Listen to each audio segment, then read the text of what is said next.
Ya, kali ini kami sudah berada di stasiun Sepanjang di Kabupaten Sidoarjo.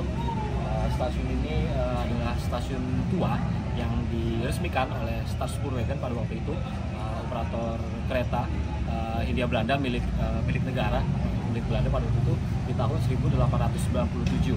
Dan penempatan titik lokasinya ketika itu ditentukan karena SS memandang bahwa daerah ini itu cukup potensial untuk menjaring penumpang karena lokasinya berdekatan dengan sebuah pasar yang hingga kini masih ada. Dan untuk stasiun Sepanjang ini memang punya kemiripan arsitektur dengan stasiun-stasiun yang berada di lintas antara stasiun Tarik hingga stasiun Wonokromo. Di antaranya stasiun Wonokromo dahulunya juga mempunyai bentuk juga mirip dengan stasiun Sepanjang, namun di tahun 49 menurut Michel de Jong dalam bukunya Spoorweg Station of Java itu di tahun 1949 stasiun itu dirombak atau direnovasi sehingga berubah bentuknya hingga sekarang. Dan untuk kembarannya lagi yang identik dengan stasiun Sepanjang yaitu stasiun Krian. Stasiun Krian stasiunnya cukup ramai ya, berada di Kabupaten Sidoarjo juga. Stasiun Sepanjang ini di kawasan Sepanjang dahulu ada satu lagi perusahaan tram uap Osjava Super Maskapai yang juga punya stasiun di Sepanjang, namun yang membuatnya berbeda yaitu penamaannya jika oleh Osjava Super Maskapai sebuah stasiun itu dinamakan stasiun Sepanjang OJS. Nah, untuk stasiun ini dahulunya diberikan nama Sepanjang SS berdasarkan kepemilikan atau operator kereta pada masa itu. Dan tidak banyak mengalami perubahan, stasiunnya masih cukup asli, hanya ada penambahan seiring dengan perkembangan zaman, kebutuhan semakin meningkat, akhirnya dibangunlah seperti lantai peron yang tinggi hingga juga lantai-lantai untuk penumpang di area ruang.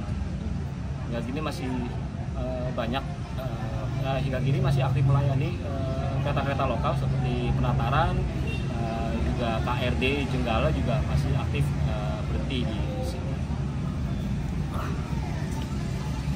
Oke, di belakang saya ini adalah sebuah bangunan rumah dinas yang menjadi bagian dari stasiun Sepanjang yang dibangun dan diresmikan oleh Staatspoorwegen itu di tahun 1897 bersama dengan diresmikannya jalur antara stasiun Tarik hingga stasiun Sepanjang. Dan dari stasiun Sepanjang ini itu juga kemudian diresmikan pula tahun 1898 menuju ke Wonokromo, dan jalur antara Tarik menuju melewat ke Wonokromo via Sepanjang ini adalah jalur shortcut yang lebih pendek jaraknya dibandingkan melewati Sidoarjo ya, dari arah barat atau dari arah Jogja menuju Surabaya. Bila melewati Sidoarjo itu lebih panjang sekitar 9 km, maka dibangunlah jalur shortcut baru atau jalur tembus dari stasiun Tarik hingga ke Wonokromo yang lebih cepat, waktu tempuhnya juga lebih pendek. Dan ini adalah bangunan stasiun rumah dinas yang masih tersisa, dan di belakangnya masih ada bekas gudang dari rumah ini. Nah, ini masih ditempati, hanya saja memang akses keluar masuk oleh penghuni rumahnya dibuat dari belakang dan tidak dari rumah. Jadi ada bagian depannya. Untuk jendela-jendelanya dan pintunya saya rasa masih cukup asli ya, tidak banyak perubahan. Dan untuk rumah ini sepertinya bukan dibangun, maksudnya rumah ini memiliki arsitektur jengki ya, tahun 50 tahun 60-an mungkin. Di masa itu sudah beberapa kali mengalami renovasi dari bentuk awal.